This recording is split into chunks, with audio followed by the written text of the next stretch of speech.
여러분, 경계라는 단어를 들으면 어떤 이미지가 떠오르시나요? 아마도 나를 안전하게 지켜주는 울타리 혹은 우리 집의 담장 같은 게 생각나실 겁니다. 사실 아주 오랫동안 인류에게 경계는 곧 생존이자 보호였습니다. 집에는 담이 있어야 도둑을 막고 국가에는 국경이 있어야 국민을 지키죠. 직업에는 자격증이라는 담장이, 지식에는 학이라는 높은 성벽이 있었습니다. 우리는 그동안 그 경계 안으로 들어가기 위해 얼마나 치열하게 살았나요? 인서울 대학이라는 성벽, 대기업이나 전문직이라는 견고한 담장. 그 안에만 들어가면 안전할 거라고, 그게 성공이라고 믿었습니다. 경계 밖은 위험하고 안은 아늑했으니까요. 그런데 말이죠. 어느 날 갑자기 예고도 없이 거대한 해일이 덮쳐왔습니다. 바로 인공지능이라는 해일입니다. 이 파도는 우리가 평생을 바쳐 쌓아 올린 그토록 견고하다고 믿었던 담장들을 순식간에 무너뜨리고 있습니다. 변호사만 알던 법률 지식, AI가 3초 만에 정리해줍니다. 수십 년 수련한 화가의 그림, AI가 1분 만에 그려냅니다. 언어의 장벽, 기술의 장벽, 경험의 장벽, 모든 것이 녹아내리고 있습니다. 자, 이제 우리는 묻게 됩니다. 담장이 무너졌다는 건 내 보호막이 사라진 걸까요? 아니면 갇혀있던 감옥 문이 열린 걸까요? 지금 우리는 잘 닦인 도로가 끝나는 곳, 무너진 담장 너머의 광야에 서 있습니다. 어디로든 갈 수 있지만 당장 어디로 가야 할지 모르는 막막한 땅이죠. 하지만 우리, 그리고 우리 아이들은 바로 이 광야에서 살아가야 합니다. 오늘 저는 여러분과 함께 AI가 무너뜨린 5가지 경계를 확인하고 그 너머에서 우리가 어떻게 살아야 할지 새로운 지도를 그려보려 합니다. 첫 번째로 무너진 것은 바로 지능의 경계입니다. 예전에는 누가 똑똑한 사람이었나요? 기억나시죠? 백과사전을 머리에 넣고 다니는 사람, 계산이 빠른 사람, 소위 암기왕들이 엘리트였습니다. 지능의 척도는 얼마나 많이 아는가와 얼마나 빨리 답을 내는가였죠. 이 능력에 따라 학교 성적이 갈리고 인생의 등급이 매겨졌습니다. 하지만 이제 인정해야 합니다. 암기와 연산의 시대는 끝났습니다. 지식의 양으로 AI와 경쟁하겠다. 그건 마치 자동차와 달리기 시합을 하는 것과 같습니다. 불가능하고 의미도 없죠. 이제 아는 것이 힘이다라는 말은 수정되어야 합니다. 지금은 아는 것을 엮어내는 것이 힘인 시대니까요. 그렇다면 AI가 못하는 게 뭘까요? AI는 묻는 말의 대답은 기가 막히게 잘합니다. 하지만 AI는 스스로 질문하지 않습니다. 왜냐하면 AI에겐 목마름이 없거든요. 결핍이 없고 욕망이 없습니다. 그래서 경계 너머의 진짜 지능은 정답을 맞히는 능력이 아닙니다. 바로 문제를 정의하는 능력, 즉 질문하는 힘입니다. 이게 정말 최선일까? 왜 우리는 꼭 이렇게 살아야 하지? 이런 엉뚱하고 본질적인 질문들 말이죠. 저는 목회자이자 글을 쓰는 작가이기도 한데요. 생각해보면 성경이라는 텍스트는 수천 년간 그대로였습니다.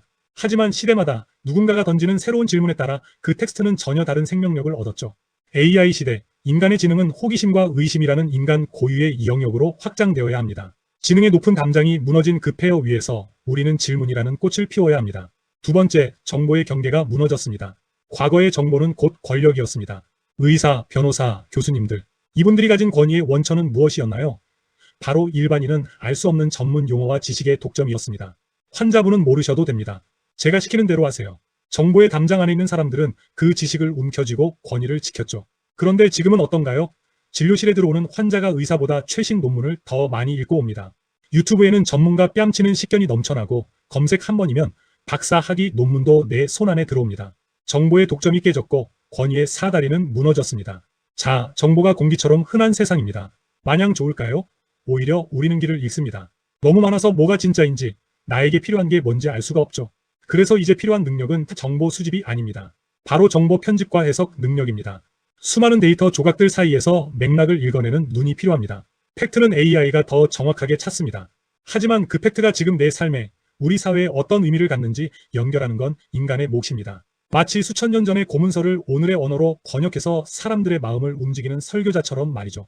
정보의 경계가 사라진 시대, 우리는 정보를 창고에 쌓아두는 지식 도매상이 되어선 안 됩니다. 대신 정보를 잘 골라내고 흐르게 하여 사람을 살리는 지혜의 큐레이터가 되어야 합니다. 움켜쥐는 자가 아니라 나누고 흐르게 하는 자가 새로운 리더가 될 것입니다. 세 번째는 경험의 경계입니다. 내가 왕년에 해봐서 아는데 어른들의 이 말이 강력했던 이유가 뭘까요? 예전에는 내 몸이 미국에 가지 않으면 미국을 알 수 없었기 때문입니다. 내 몸은 하나고 시간은 유한하니 경험의 경계는 땅 내 육체가 닿는 곳까지였죠. 하지만 지금은 어떤가요? 메타버스, VR, 그리고 생성형 AI가 등장했습니다. 우리는 방 안에서 가보지 않은 곳을 걷고 시뮬레이션을 통해 수백 번의 실패를 미리 겪습니다. 물리적 제약이 사라진 겁니다. 간접 경험의 밀도가 엄청나게 높아졌죠. 그럼 이제 직접 땀 흘리고 발로 뛰는 건 의미가 없을까요? 아니요. 역설적이게도 가짜 경험이 정교해질수록 진짜 촉각의 가치는 폭등합니다. 화면 속의 화려한 요리 먹방 아무리 봐도 4배를 불리지는 못합니다. AI가 써준 완벽한 연애 편지, 감동은 줄 수 있어도 AI가 나를 안아줄 수는 없죠. 경계 너머의 삶은 하이브리드여야 합니다. 기술을 통해 경험의 폭을 무한대로 넓히되 그 경험의 깊이는 반드시 인간의 육체성을 통과해야 합니다. 우리는 자녀들에게 모니터 너머의 광활한 세상을 보여줘야 합니다. 하지만 동시에 비오는 날 흙 냄새를 맡고 친구와 뒹구는 법을 가르쳐야 합니다. 가장 디지털적인 세상에서 가장 아날로그적인 감각을 잃지 않는 사람. 그가 바로 이 경계 없는 세상의 균형자가 될 것입니다. 네 번째, 가장 극적인 변화는 기회의 경계가 무너졌다는 겁니다. 예전에는 그들만의 리그가 있었습니다. 책을 내려면 출판사의 선택을 받아야 했고, 방송에 나가려면 PD 눈에 들어야 했죠. 앱을 만들려면 코딩을 배워야 했습니다. 자본, 인맥, 기술이라는 높은 진입 장벽 앞에 문지기들이 버티고 서 있었습니다. 그런데 AI가 이 문지기들을 강제로 퇴직시켰습니다. 글 솜씨가 부족해도 AI의 도움을 받아 책을 냅니다. 코딩을 몰라도 AI와 대화하며 나만의 앱을 만듭니다. 목사인 저도, 은퇴한 노신사도, 시골의 소년도 아이디어만 있다면 누구나 창작자가 될 수 있습니다. 운동장은 넓어졌고 심판은 사라졌습니다. 바야흐로 기회의 평준화입니다. 하지만 여러분, 여기서 놓치지 말아야 할 게 있습니다. 누구나 할 수 있다는 말은 곧 경쟁이 무한대가 된다는 뜻이기도 합니다. 진입장벽이 낮아진 만큼 남들 눈에 띄기는 훨씬 더 어려워졌죠. 이제 기능적으로 완벽한 결과물은 AI가 쏟아냅니다. 중요한 건 기술이 아닙니다. 바로 서사, 즉 이야기입니다. AI가 흉내낼 수 없는 것, 나만의 고유한 경험, 나의 진정성, 나만의 색깔, 이것이 담기지 않은 결과물은 AI가 만든 쓰레기 더미 속에 묻힐 뿐입니다. 우리는 이제 아이들에게 좋은 대학 가서 자격증 따면 성공한다고 말해선 안 됩니다. 대신 이렇게 물어야 합니다. 너만이 할 수 있는 이야기는 뭐니? 너는 어떤 색깔을 가진 사람이니? 기회의 경계가 무너진 이 광야에서는 깃발을 먼저 꽂는 자가 주인이 아닙니다. 그 깃발에 사람들의 마음을 훔칠 매력적인 그림을 그리는 자가 주인이 됩니다. 마지막 다섯 번째, 전문성의 경계입니다. 우리는 평생 한 우물만 파라는 말을 듣고 자랐습니다. 나는 문과, 너는 이과, 나는 신학, 너는 공학. 서로의 영역을 침범하지 않고 깊게 파고드는 것이 미덕이었죠. 하지만 AI는 이미 모든 분야의 기초 지식을 마스터했습니다. 어설프게 한 우물만 판 전문가는 AI에게 가장 먼저 대체될 것입니다. 이제 칸막이는 사라졌습니다. 미래의 전문성은 깊이가 아니라 연결에 있습니다. 서로 다른 우물 사이를 뚫어 물길을 잇는 능력입니다. 저를 볼까요? 저는 40대에 주짓수를 배우기 시작했고 목회자이면서 도서관장이고 글을 쓰면서 지금은 이렇게 AI를 이야기하고 있습니다. 예전 기준으로는 참 산만하다고 혼났을지도 모릅니다. 하지만 경계가 사라진 시대, 이 산만함은 다양성이라는 가장 강력한 무기가 됩니다. 신학과 기술을 연결하고 운동과 글쓰기를 연결하는 것, 전혀 상관없어 보이는 것들을 충돌시켜 새로운 가치를 만들어내는 융합, 이것이 AI 시대의 진짜 전문성입니다.